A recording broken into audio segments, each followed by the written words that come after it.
যদি আপনার অর্থনৈতিক ইসলামী স্বচ্ছতা না থাকে তাহলে আপনার কোনো ইবাদতই কবুল হবে না।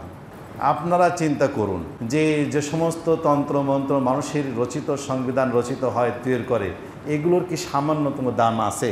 সামান্যতম দাম। যত আইন করেন, আইন যারা করে তাদের উপর আইন প্রযোজ্য হয় না, আইন থেকে তারা সুবিধা ভোগ করে, আর যারা দুর্বল তাদের উপরে আইন প্রয়োগ হয়। খেলাফত প্রতিষ্ঠিত হলে মানুষ কেউ কারো গোলামি করবে না। খেলাফত প্রতিষ্ঠিত হলেই মানুষ সর্বোচ্চ নিরাপত্তা লাভ করবে।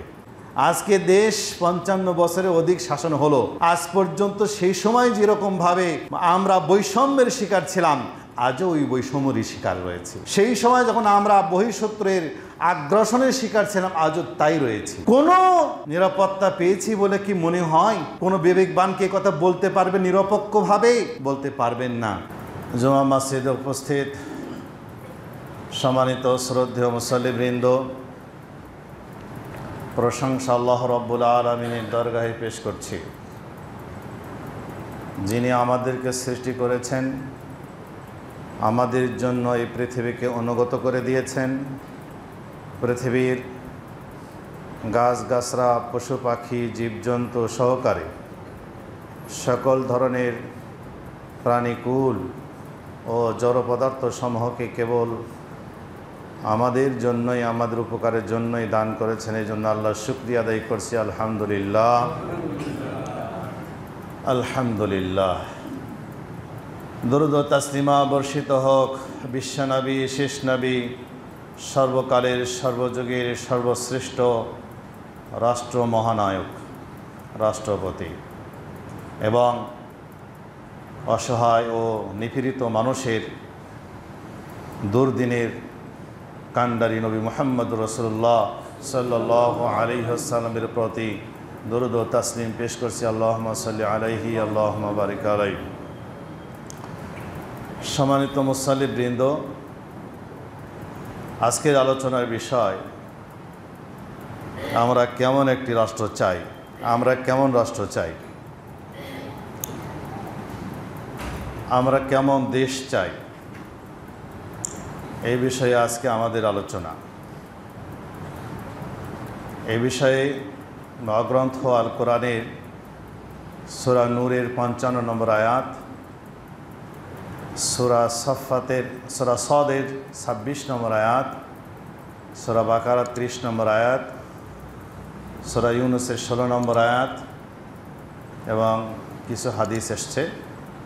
এই হাদিসের আলোকে যতদূর সম্ভব আলোচনা পেশ করার চেষ্টা করবেন ইনশাআল্লাহ।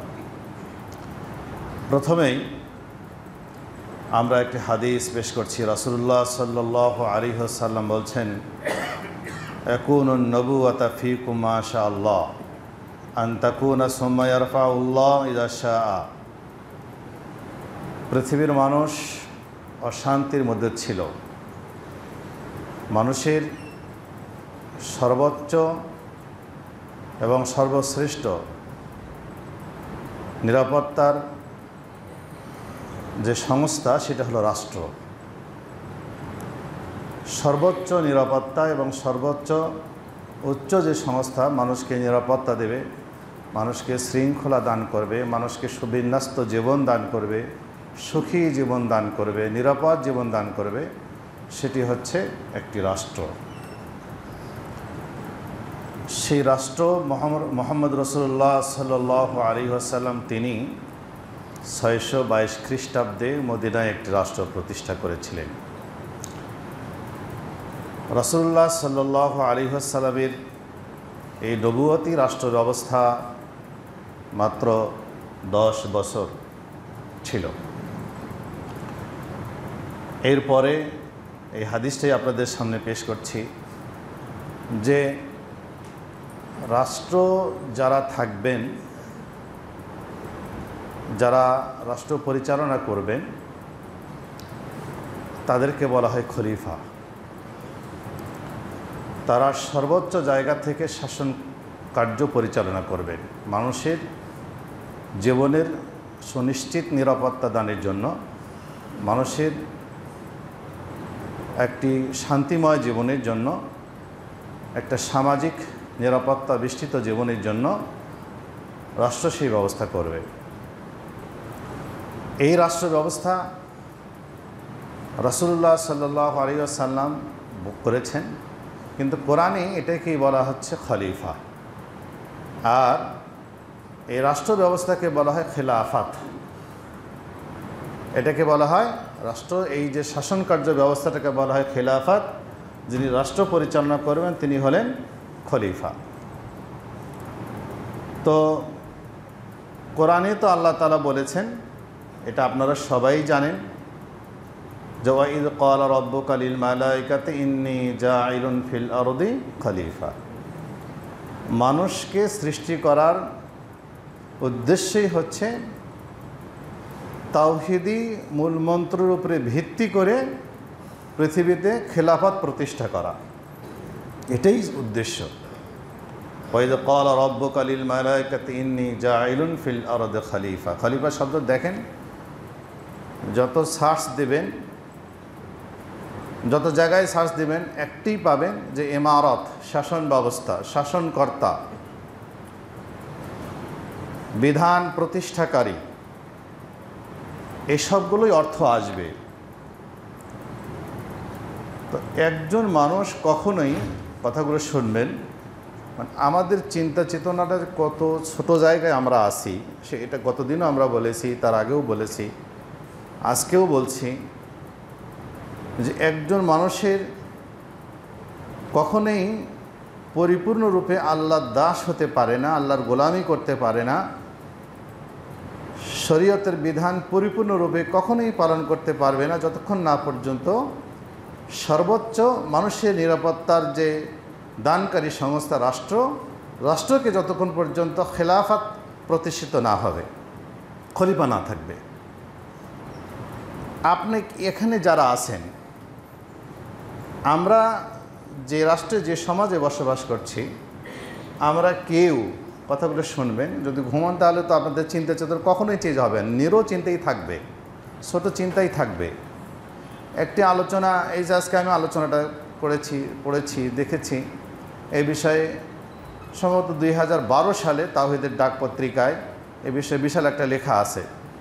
2002 সালে মার্চ মাসে ডক্টর আসাদুল আল গালিব সাহেবের খেলাফত নির্বাচন ও তার ফলাফল, এই বিষয়ে আত্মাহারিক একটা প্রবন্ধ আছে। তো এগুলো তো গুরুত্বপূর্ণ বিষয়, মানুষের চিন্তা চেতনার জন্য চরম খোরাক। তো যে কথা বলছিলাম, যে রাসূলুল্লাহ সাল্লাল্লাহু আলাইহি ওয়াসাল্লাম যে খেলাফতের চিন্তা, আল্লাহর পক্ষ থেকে যে খলিফা, যে আপনি আপনার জায়গা থেকে, আপনারা যারা এখানে আসছেন, কেউ বলতে পারেন যে আপনি জীবনের, সেদিনও বলেছি, জীবনের 10% জায়গাতে শরীয়তের হয়তো বিধান পালন করতে পারেন। শুধু ব্যক্তি জীবনের ক্ষেত্রে কিছু জায়গায়, ব্যক্তি জীবনের কিছু জায়গায় আপনি ইসলাম পালন করতে পারেন, কিন্তু আপনার পারিবারিক জীবনে ইসলাম নেই, আপনার সামাজিক জীবনে ইসলাম নেই, আপনি অর্থনৈতিক জীবনে ইসলাম নেই, আপনি রাষ্ট্রীয় জীবনে ইসলাম নেই, আন্তর্জাতিক জীবনে ইসলাম নেই। মানে একটা পূর্ণাঙ্গ জীবনের ক্ষেত্রে যে সেক্টরে মানে মানুষের জীবনের যে পদার্পণ ঘটে, সেই জায়গাগুলো খুঁজে দেখেন যে ইসলাম কতটুকু পরিমাণ আছে, অথচ একটা আরেকটার সঙ্গে একেবারে অতপ্রতভাবে জড়িত। যদি আপনার অর্থনৈতিক ইসলামী স্বচ্ছতা না থাকে, তাহলে আপনার কোনো ইবাদতই কবুল হবে না। সালাতের জন্য আমরা এত ব্যস্ত হয়ে যাই, কিন্তু সালাতের পূর্ব শর্তই হচ্ছে হালাল রিজিক। তা হালাল রিজিকই যদি আপনার না থাকে, তাহলে ইবাদত তো গুরুত্বহীন হয়ে যাবে, শর্তহীন হয়ে যাবে। ইবাদত যখন শর্তহীন হয়ে যাবে, তখন তো আপনার সালাত কোনো কাজে আসবে না, শর্তই নাই। আপনার জায়গা পাক, আপনার কাপড় পাক, আপনার দেহর যে গুজিয়া বিল হারাম ফান্না ইস্তাজাবা লাকুম, আর দেহ তো আপনার হারাম দিয়ে গঠিত হয়েছে, কিভাবে আপনার ইবাদত কবুল হবে, কিভাবে আপনার দোয়া কবুল হবে?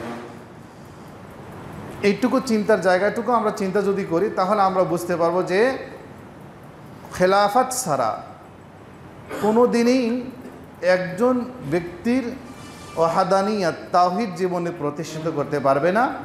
একজন মানুষ পরিপূর্ণ আল্লাহর বান্দা হতে পারবে না, সে মানে শয়তানের গোলামি জিন্দেগি যাপন করবে। আল্লাহ তাআলা তো বলেছেন আফাতুমিনুনা বিবা'দিল কিতাব ওয়া তাকফুরুনা বিবা'দ ফামা জাযাউ মান ইয়াফআল যালিকা ইল্লা খিজয়ুন ফিল হায়াতিদ দুনিয়া। কিছু মানবে কিছু মানবে না, এটা তোমাদের পার্থিব জীবনের লাঞ্ছনাই আসবে। তুমি কাফের হয়ে যাও, সমস্যা নাই, কাফের হয়ে গেলা, তুমি কাফের হয়ে যাও, সমস্যা নাই, দুনিয়ার জৌলস পাবা, আখিরাতে তোমাদের জন্য কিছু নেই। কিন্তু যখন তুমি আল্লাহর বান্দা হিসাবে পৃথিবীতে থাকতে চাও, তখন পরিপূর্ণরূপে আল্লাহর বান্দা হিসেবেই থাকতে হবে। কিছু মানবা কিছু মানবে না, তাহলে খিজিউন ফিল হায়াতিদ দুনিয়া, তোমার পার্থিব জীবনটা হবে একেবারেই লাঞ্ছনার জীবন। এটাকে আপনারা উপলব্ধি করে পারেন যে আমরা আসলেই একটা লাঞ্ছনা জীবনযাপন করি। যাই হোক, এটা শুধু আপনাদেরকে বিবেকটাকে জাগ্রত করার জন্য বলছি যে আসলে আমরা কোথায় আছি, কোন জায়গায় আছি। হাদিস পেশ করছে আল্লাহ রাসূল সাল্লাল্লাহু আলাইহি ওয়াসাল্লাম বলছেন যে ইয়াকুনুন নাবুওয়া ফীকুম মাশাআল্লাহ। আল্লাহ রাসূল সাল্লাল্লাহু আলাইহি ওয়াসাল্লাম, আল্লাহ রাব্বুল আলামিন আল্লাহ রাসূলকে পাঠালেন এমন একটা সমাজে, যে সমাজের এরকম প্রত্যেকটি সেক্টরে শয়তানি রাজত্ব প্রভুত্ব প্রতিষ্ঠিত হয়েছিল, তাগুত প্রতিষ্ঠিত হয়েছিল। সেই জায়গাতে আল্লাহ নবুয়ত দান করলেন। নবুয়তের যে মাদানী জীবনের আল্লাহ রাসূল বলছেন ইয়াকুনুন নবুওয়াতা ফীকুম মাশাআল্লাহ। আল্লাহ রাসূল সাল্লাল্লাহু আলাইহি ওয়াসাল্লাম যতদিন ছিলেন ততদিন তিনি নবুয়তের জিন্দেগির আলোকে ইসলাম পরিচালনা করতেন, রাষ্ট্র পরিচালনা করেছেন। এরপর আল্লাহ যতদিন রাখলেন তিনি ততদিন থাকলেন। এরপর নবুয়ত উঠে গেল। সুম্মা ইয়ারফাউল্লাহ ইযা শাআ ইয়ারফাআহা সুম্মা তাকুনু খিলাফাতান আলা মিনহাজিন নবুওয়া। এরপরে 632 খ্রিস্টাব্দ পর্যন্ত নবুয়তের জিন্দেগি শেষ। এরপরে আসলো নবুয়তের পদাঙ্ক অনুসরণ করে খোলাফায়ে রাশেদিনের যুগ আসলো। তাদের যুগ ছিল 30 বছর, তাদের যুগ ছিল 30 বছর, 661 খ্রিস্টাব্দ থেকে শেষ। ফাতাকুনু মাশাআল্লাহ, খেলাফতি জিন্দেগি শুরু হলো 30 বছর, যা মিনহাজে নবুয়া, নবুয়াতের পদাঙ্ক অনুসরণ করেছিল। ফাতাকুনু মাশাআল্লাহ ইয়াকুনা সুম্মা ইয়ারফাউহা ইযা শাআ ইয়ারফাআহা। এরপরে খেলাফত আলা মিনহাজিন নবুয়া, খোলাফায়ে রাশিদিনের যুগ শেষ হয়ে গেল। সুম্মা তাকুনু মালাকান গাদ্দান। এরপরে আসলে হচ্ছে অত্যাচারী রাজা, রাজন্যবর্গ শুরু হলো। অত্যাচারী রাজাদের, অর্থাৎ শুরু হয়ে গেল হচ্ছে রাজতন্ত্র শুরু হয়ে গেল, যেটাকে আমরা বিভিন্ন যুগে আমরা বলেছি যে এটাকে আমরা এই যুগ উমাইয়া যুগ শুরু হলো। তখন থেকে নিয়ে 750 খ্রিস্টাব্দ পর্যন্ত উমাইয়া যুগ চলল। তারপরে আসলো আব্বাসী যুগ আসলো, তারাও ওই খোলাফার যুগ হিসাবেই, খেলাফাত হিসাবে আব্বাসীয় খেলাফাত, উমাইয়া খেলাফাত, ওসমানী খেলাফাত এইভাবে চলল। মাঝে মাঝে উত্থান পতন হয়েছে।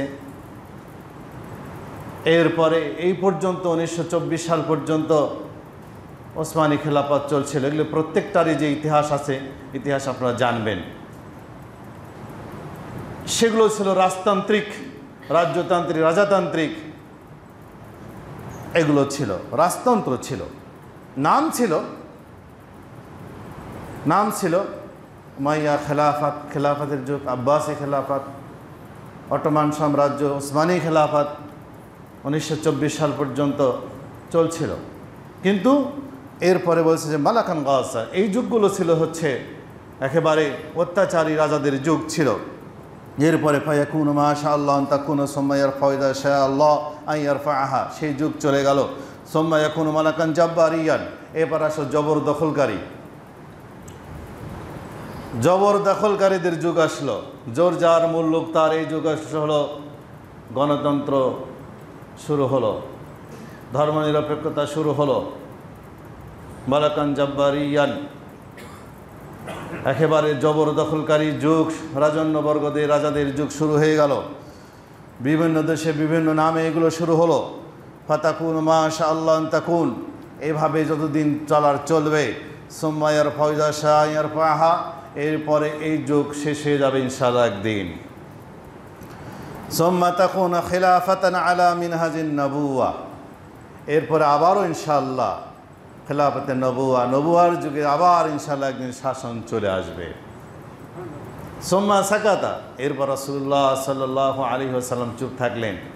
আমরা বুঝতে পারি যে এই যুগগুলো অতিক্রম হয়ে গেছে, একটা যুগ এখন সামনে চলছে, আর একটা যুগের অপেক্ষায় আমরা আছি আলহামদুলিল্লাহ।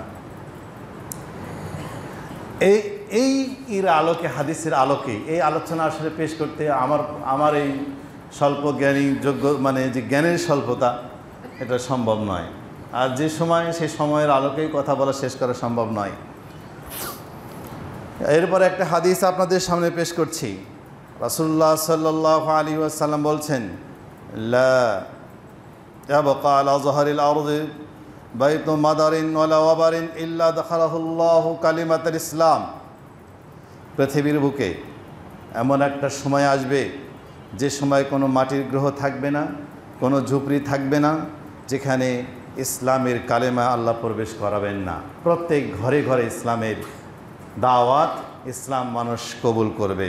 বেইজ্জিন আজিজিন, সম্মানী ব্যক্তির ঘরে সম্মানের সাথে, আর অসম্মানী ব্যক্তির ঘরে অসম্মানের সাথে। এরপরে ইয়াইজুহুমুল্লাহু ফায়াজআলুহুম মিন আহলিহা, আল্লাহ যাদেরকে সম্মানিত করবেন, আল্লাহ যাদেরকে সম্মানিত করবেন তারা ইসলামের অনুসারী হওয়ার সৌভাগ্যতা অর্জন করবেন আলহামদুলিল্লাহ। আল্লাহ যাদেরকে সম্মানিত করবেন, আল্লাহ রাব্বুল আলামিন তাদেরকে ইসলামের অনুসারী হওয়ার সৌভাগ্য দান করবেন। ওয়ায়ুজিল্লুহুম ফায়ুদিনুনা লাহা, এরপরে আল্লাহ তাদেরকে অপমানিত করবেন যারা দ্বীনকে কবুল করবে না। কিন্তু ইসলাম যাবে, ইসলাম প্রত্যেকটি গৃহে প্রবেশ করবে। বলতো ফায়াকুনুদ্দীন কুল্লুহু লিল্লাহ, সেদিন দিন হবে সর্বত্র। দিন বলতে এখানে এবার দিনের ব্যাখ্যা, এখানে দিন বলতে মানুষের জীবন বিধান প্রতিষ্ঠিত হবে কালিমাতুল্লাহ, আল্লাহর কালিমা দ্বারাই। আর সেদিন কোনো মন্ত্র থাকবে না। আমি ভাবি, জানি না, আমরা তো ওই রকম শিক্ষিত মানুষ না, কিন্তু আমরা ভাবি, আপনারা যারা সমাজের শিক্ষিত মানুষ আছেন, আপনারা চিন্তা করুন যে সমস্ত তন্ত্রমন্ত্র মানুষের রচিত সংবিধান রচিত হয়, তৈরি করে, এগুলোর কি সামান্যতম দাম আছে? সামান্যতম দাম। যত আইন করেন, আইন যারা করে তাদের উপর আইন প্রযোজ্য হয় না। আইন থেকে তারা সুবিধা ভোগ করে, আর যারা দুর্বল তাদের উপরে আইন প্রয়োগ হয়।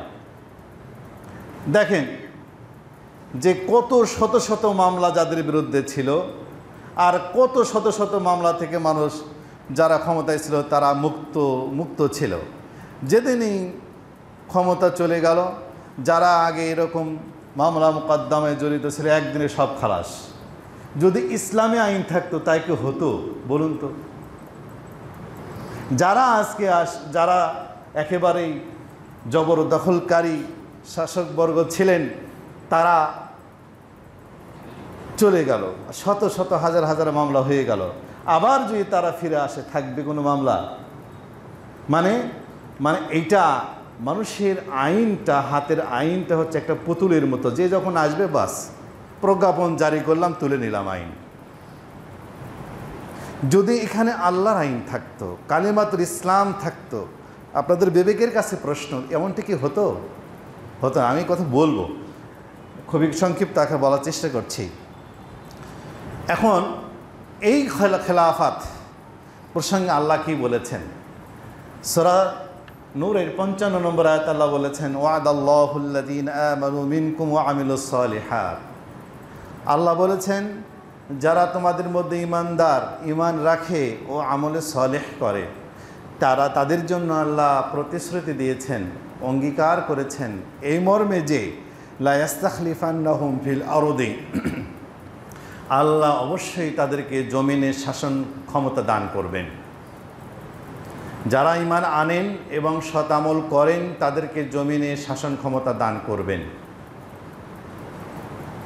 এখন প্রত্যেকের বিবেকের কাছে প্রথম প্রশ্ন যে আমরা কি ঈমান এনেছি, আমলের সালে করেছি, যে আমরা কেন আল্লাহর প্রতিশ্রুতি অনুযায়ী ক্ষমতা পাচ্ছি না।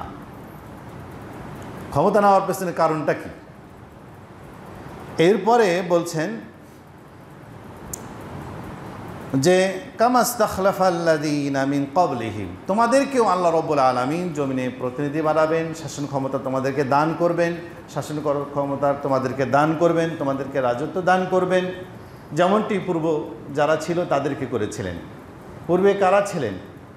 দাউদ আলাইহিস সালাতু ওয়াস সালাম ছিলেন, সুলাইমান আলাইহিস সালাতু ওয়াস সালাম ছিলেন, আরও এরকম পৃথিবীতে অনেক শাসক ছিলেন যাদেরকে আল্লাহ ক্ষমতা দেন। মূসা আলাইহিস সালাতু ওয়াস সালাম ছিলেন, ওয়ালিউমাক্কিনান্না লাহুম দীনাহুমুল্লাযী ইরতাজা লাহুম। আল্লাহ বলছেন যে তোমাদেরকে ক্ষমতা দান করবেন এবং তোমাদের দিন, যে দিনকে তোমাদের প্রতি আল্লাহ সন্তুষ্ট হয়েছেন, ওই দিনকে, আমরা সবাই তো ইসলাম চাই নাকি? অন্তর থেকে ইসলামকে ভালোবাসি কি না? মনে হয় ভালোবাসি না।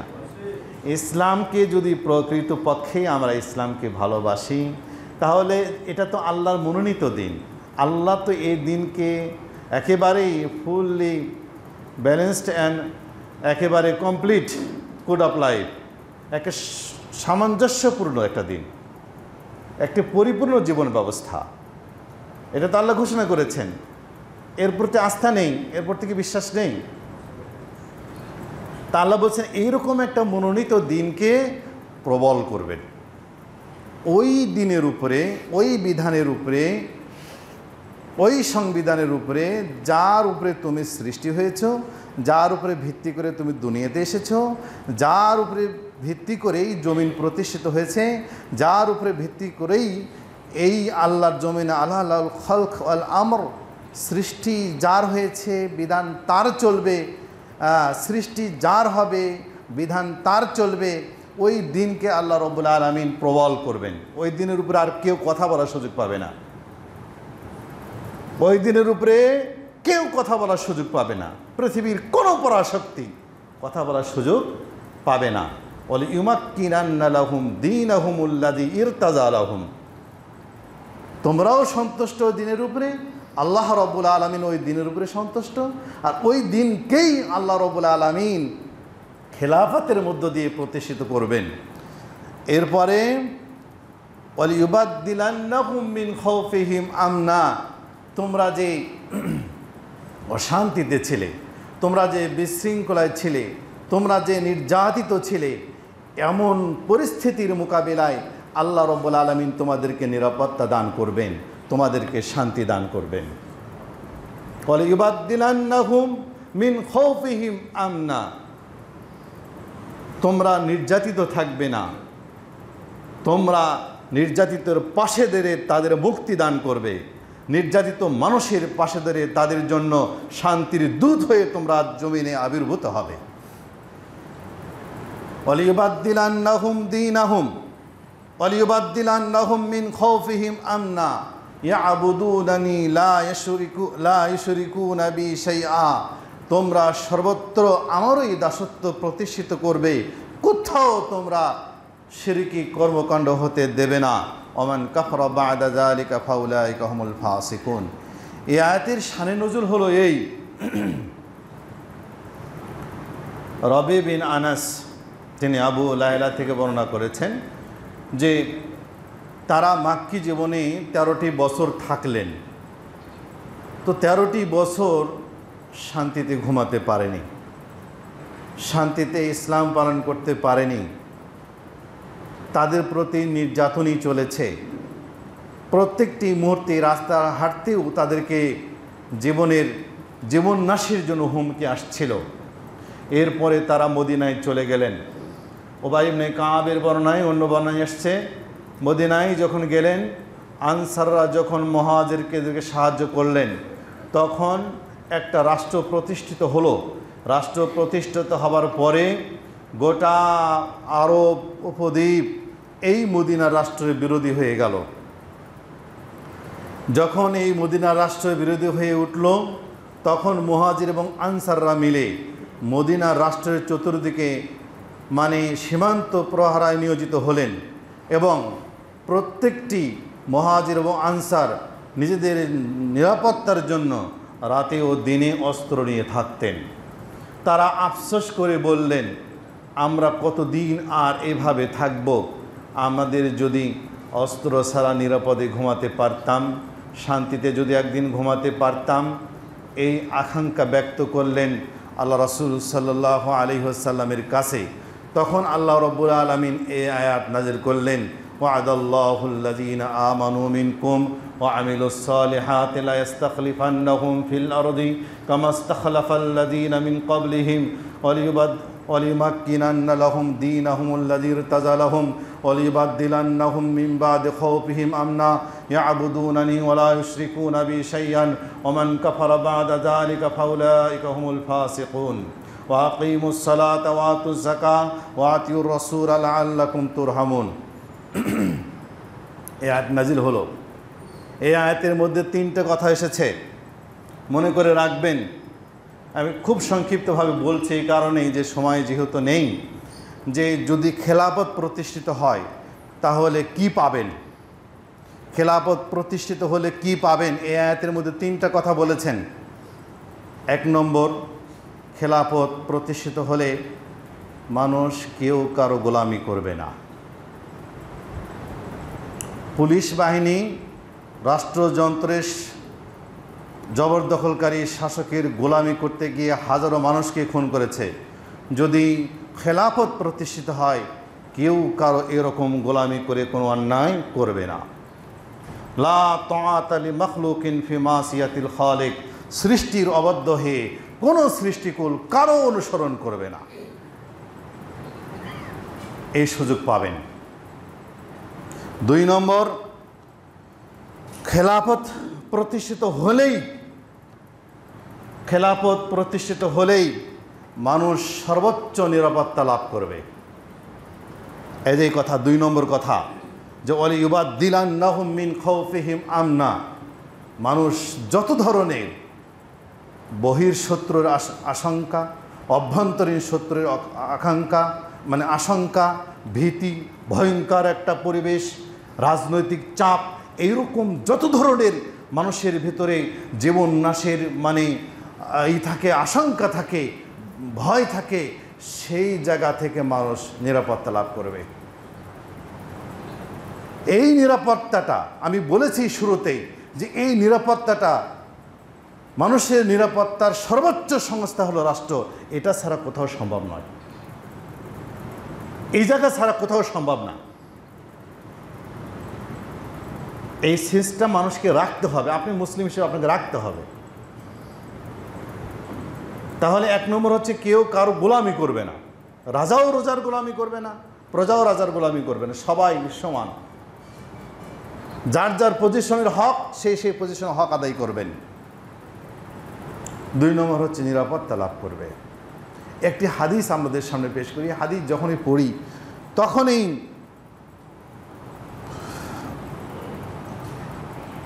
আবেগ আপ্লুত হয়ে যায়। সেটা হলো আল্লাহ রাসূল সাল্লাল্লাহু আলাইহি ওয়াসাল্লাম বললেন, আল্লাহু লা ইউতিম্মান্নাল্লাহু হাযাল আমর হাত্তা ইয়াসির রাকিব মিন সানআ ইলা হাজরামাউত। আল্লাহ রাসূল বললেন, সেই এমন একদিন আসবে যখন খেলাফত প্রতিষ্ঠিত হয়ে যাবে। সেদিন একজন মানুষ, আল্লাহর কসম করে বলছি, এই দিন যখন প্রতিষ্ঠিত হবে, খেলাফত যখন প্রতিষ্ঠিত হবে, একজন আরোহী সানা থেকে হাজরামাউত পর্যন্ত, হাজরামাউত ইয়ামান, সানা হচ্ছে আম্মান, এই দীর্ঘ পথ একজন মানুষ পরিভ্রমণ করবে নিরাপদে, তার কোনো ভয় থাকবে না। অন্য এক হাদিসে বলছেন যে, ফাওয়াল্লাযী নাফসু বিয়াদিহি লা ইউতিম্মান্নাল্লাহু হাযাল আমর হাত্তা তাখরুজুজ যাইনা মিনাল হিরাতি হাত্তা তাতুফা বিল বাইতি ফি গায়রি জাওরিন, যে আল্লাহর কসম করে বলছি, আল্লাহর শপথ করে বলছে, আল্লাহ রাসূল বলছেন, যার হাতে আমার প্রাণ রয়েছে, যখন মানুষ পরিপূর্ণরূপে খেলাফত প্রতিষ্ঠিত করবে, আল্লাহর জমিনে খেলাফত প্রতিষ্ঠিত হবে, একজন নববধূ রমণী হেরা থেকে, অনেক দূরের পথ, এরা হলো ইরাকে, ইরাক থেকে একজন মানুষ, একজন নববধূ কোনো ধরনের ইশারা, দেহরক্ষী ছাড়া, কোনো ধরনের আশঙ্কা ছাড়া, ভয় ছাড়া একজন মহিলা নববধূ রমণী সে বাইতুল্লাহ তওয়াফ করে আসবে হেঁটে হেঁটে, কোনো ধরনের সাথে আর কোনো ভয় থাকবে না। ভয় থাকবে কেবলমাত্র যদি বাঘে ধরে খায়, এই ভয় থাকবে। 30 বছরের ব্যবধানে রাসূল সাল্লাল্লাহু আলাইহি ওয়াসাল্লামের হাদিস, সাহাবীটার নাম বলে গেলাম, উনি বলছেন, আবু হাতেম, উনি বলছেন যে 30 বছরের ব্যবধানে আমরা দেখলাম, ওমরের শাসনামলে 25 বছরের ব্যবধানে, 20 বছরের ব্যবধানে আমরা দেখলাম যে হলো একজন মানুষ এইভাবে নিরাপদে এক স্থান থেকে আরেক স্থানে চলে যাচ্ছে, শান্তিতে চলে যাচ্ছে, কোনো ধরনের কেউ কাকো কটু কথা বলছে না, কেউ কারো প্রতি কারো জান নিয়ে কেউ আশঙ্কায় থাকছে না, কারো মাল নিয়ে কেউ চিন্তায় দুশ্চিন্তায় থাকছে না। আল্লাহু আকবার। এটা হচ্ছে কেউ যখন একনিষ্ঠভাবে আল্লাহর জমিনে আল্লাহর গোলামিকে প্রতিষ্ঠিত করবার জন্য চলবে, তখন গোটা পৃথিবীর সকল সৃষ্টিকুল ওই বান্দার গোলামি করবে। আলহামদুলিল্লাহ। এরপর আল্লাহ রাসূল সাল্লাল্লাহু আলাইহি ওয়াসাল্লাম বললেন, ইন্নাল্লাহা যাওয়ালিল আরদা ফারাইতু মাশারিকহা ওয়া মাগারিবহা, নিশ্চয় আল্লাহ সুবহানাহু ওয়া তাআলা আমাকে পূর্ব এবং পশ্চিম, প্রাচ্য এবং পাশ্চাত্য সবগুলোকে আমার সামনে উপস্থাপন করে দেখালেন, আমি দেখলাম। এরপরে আল্লাহ রাসূল বললেন, সায়াবলুগু মুলকু উম্মতি মা যাওয়ালি মিনহা, আল্লাহ আমাকে যা দেখাচ্ছেন অতদূর পর্যন্ত ইনশাআল্লাহ আমার উম্মতদের রাজত্ব, আমার উম্মতের যে সাম্রাজ্য বিস্তার হবে এতদূর পর্যন্ত। এই জন্যই লক্ষ্য করা যায় মাত্র এই কয়েক বছরের ব্যবধানে আজকে দেশ 55 বছরের অধিক শাসন হলো। আজ পর্যন্ত সেই সময় যেরকমভাবে আমরা বৈষম্যের শিকার ছিলাম, আজও ওই বৈষম্যেরই শিকার রয়েছে। সেই সময় যখন আমরা বহিঃশত্রুর আগ্রাসনের শিকার ছিলাম, আজও তাই রয়েছি।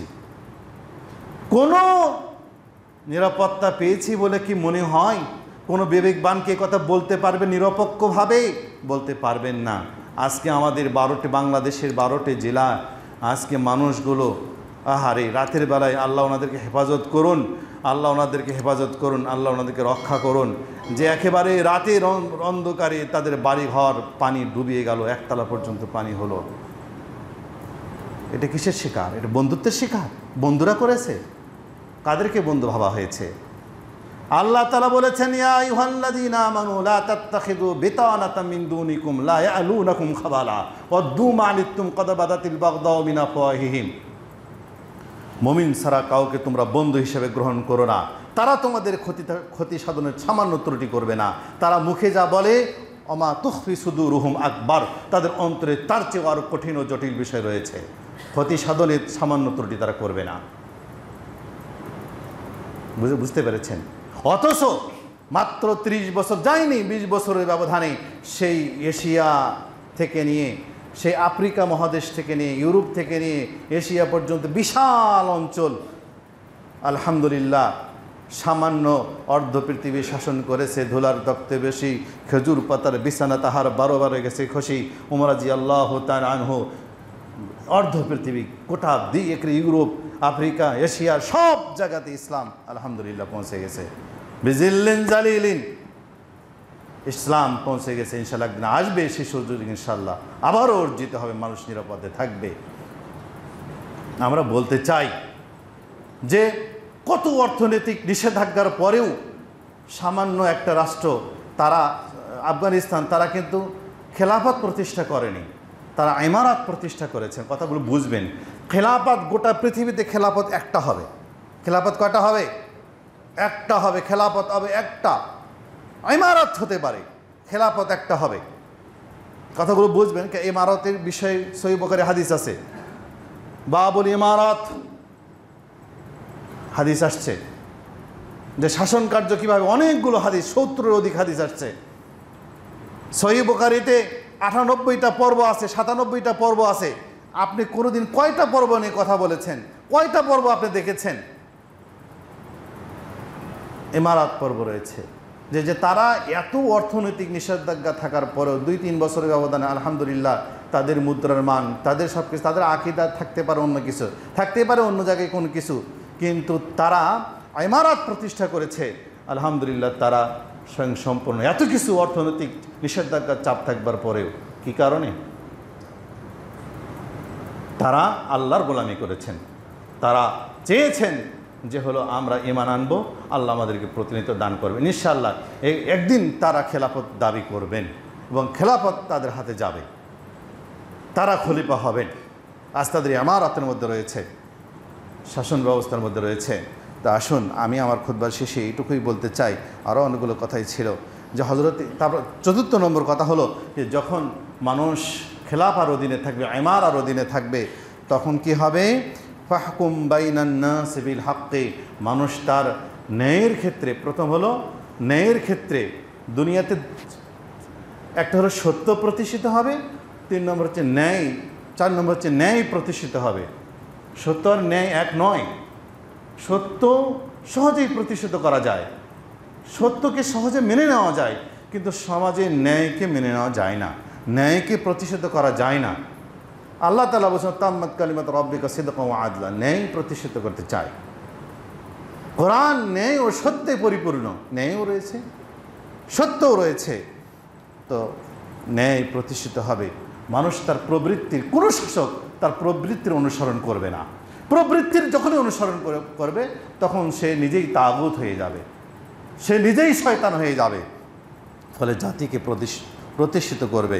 এ বিষয়ে সূরা সাদে এসেছে। আল্লাহ রাব্বুল আলামিন আমাদের সকলকে, এই যতটুকু আলোচনা করলাম, আল্লাহ আমাদের সকলকে সত্যটাকে বুঝে আমরা কাকে চাইব, কাকে ভাববেন, কার কাছে নিজের যান, রাষ্ট্র, দেশ, ধর্ম, আদর্শ, কার কাছে নিরাপদ মনে করবেন? কারো কাছে মনে